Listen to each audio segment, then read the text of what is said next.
Hello everyone, this is Rita Singh. Welcome to my class. So today's topic is some took to settled cultivation. So uh, this topic is about that the some tribal groups became the cultivators and they settle in a specific और in a particular place. ये जो topic है यह उन tribal group के बारे में है जो एक जगह पर व्यवस्थित होकर खेती करना उन्होंने शुरू कर दिया। घूमने की अपेक्षा they instead of moving place to place, एक जगह से दूसरे जगह पर घूमने की तुलना में उन्होंने एक जगह अपना व्यवस्थित जीवन जीना शुरू कर दिया। So, before the 19th century, many from within the tribal groups had begun settling down and cultivating their fields in one place. और 19वीं शताब्दी के पहले ही बहुत सारे आदिवासी समूह एक जगह व्यवस्थित हो गए और खेती करना शुरू कर दिया, एक ही खेत पर साल पर साल। और gradually they began to use the plow and gradually got rights over the land they lived on। और धीरे धीरे उन ज़मीनों पर जहाँ वो रहते थे और जिस पर खेती करते थे उस पर उनका अधिकार भी प्राप्त हो गया। In many cases like the Mundas of the Chota Nagpur, the land belonged to the clan as a whole। बहुत सारे जगहों पे जैसे कि छोटा नागपुर के जो मुंडा थे उसमें जो जिन ज़मीनों पर इनका अधिकार होता था उस ज़मीन पर पूरी क्लान का अधिकार माना जाता था। All members of the clans were regarded as the descendant of the original settlers who had first cleared the land। एक क्लान के जितने भी मेंबर थे वो सभी एक ही पूर्वज के वंशज माने जाते थे जिन्होंने उस ज़मीन को सबसे पहले क्लियर किया था खेती के लिए। इसीलिए उस ज़मीन पर क्लैन के सभी मेंबर्स का समान अधिकार माना जाता था। Therefore, all of them had right on the land। Very often some people within the clan acquired more power than others। एक ही क्लान में कुछ लोग जो थे वो धीरे धीरे ज़्यादा शक्तिशाली और ज़्यादा ताकतवर होते गए। Some became chief and others followers। Powerful men often rented out their lands instead of the cultivating it selves। और कुछ लोग इन्हीं क्लैन में से कुछ लोग चीफ हो गए जबकि बाकी लोग अनुयायी बन गए।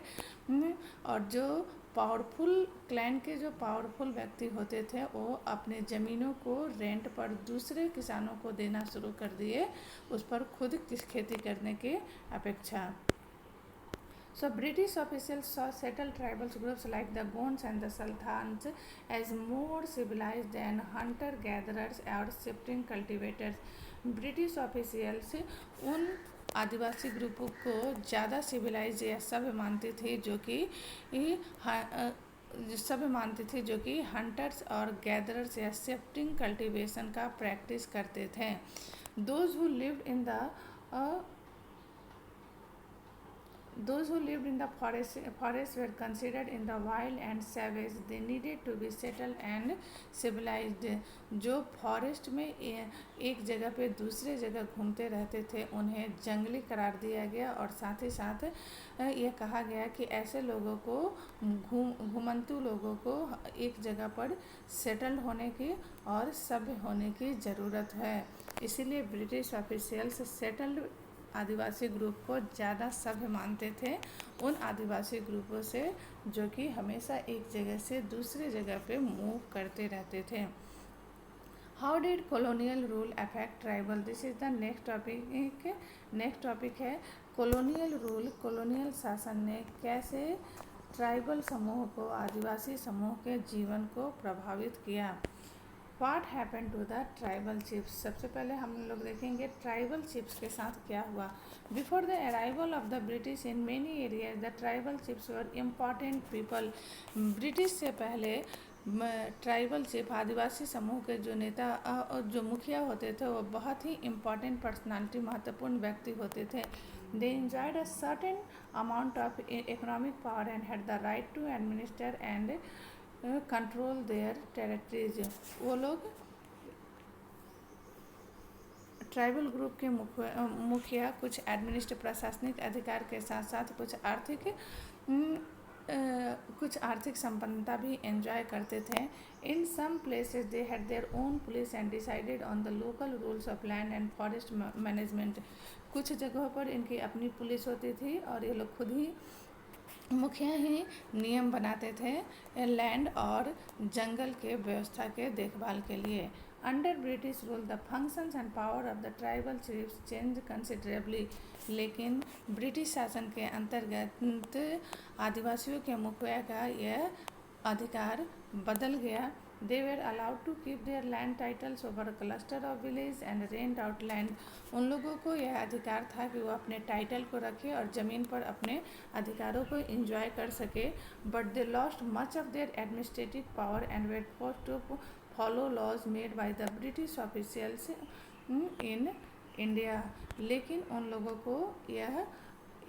लोगों को यह दबाव बनाया गया कि वो उन कानूनों का पालन करें जो कि ब्रिटिश ऑफिशियल्स ने बनाया है, और इसके साथ ही उन्होंने बहुत सारे अपने प्रशासनिक अधिकारों को भी खो दिया। They lost the authority they had earlier enjoyed amongst their people. और उन लोगों को वो सभी अधिकार ख़त्म हो गए जो वो पहले अपने ग्रुप के लोगों पर उनका मुखिया का अपने ग्रुप के लोगों पर जो पहले अधिकार था, ये सारे अधिकार उनके समाप्त हो गए। And were unable to fulfil their traditional functions.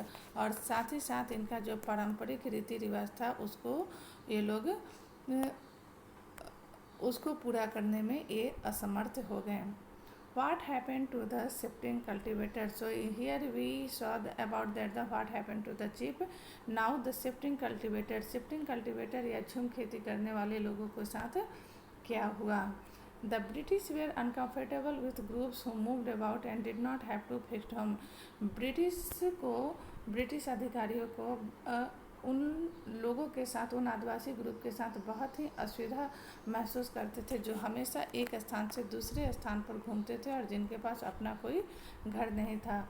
They turn tribal groups to settle down and became peasants cultivator. वो चाहते थे कि ट्राइबल ग्रुप एक जगह सेटल हो जाए और एक किसानों की तरह खेती करना शुरू कर दे।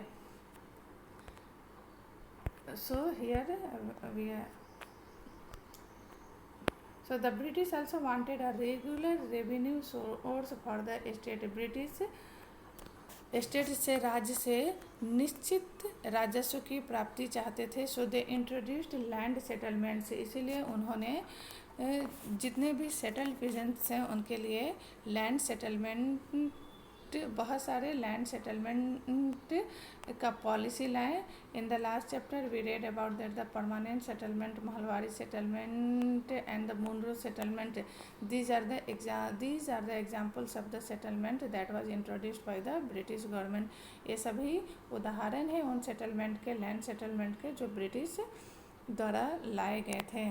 So the British effort to settle झूम cultivator was not very successful. British ने यह भी कोशिश की कि झूम खेती करने वाले लोग भी एक जगह पर सेटल होकर खेती करने लगे, लेकिन उनका यह आइडिया बहुत ज़्यादा सक्सेसफुल नहीं रहा। Settled plough cultivation is not easy in areas where water is scarce and the soil is dry.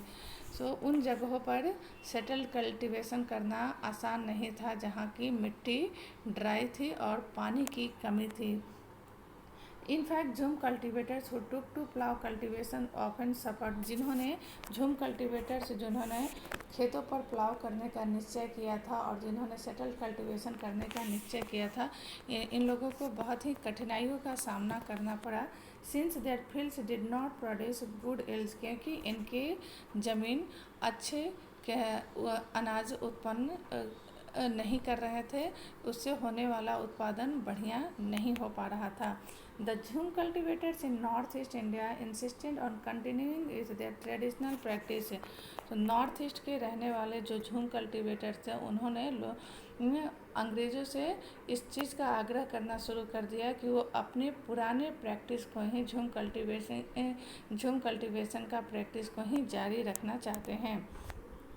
Facing wide spread protest, और धीरे धीरे आदिवासियों ने बहुत ही विद्रोह करना शुरू कर दिया। इन विद्रोहों का सामना करते हुए the British had to ultimately allow that the right to carry on shifting cultivation in some parts of the forest.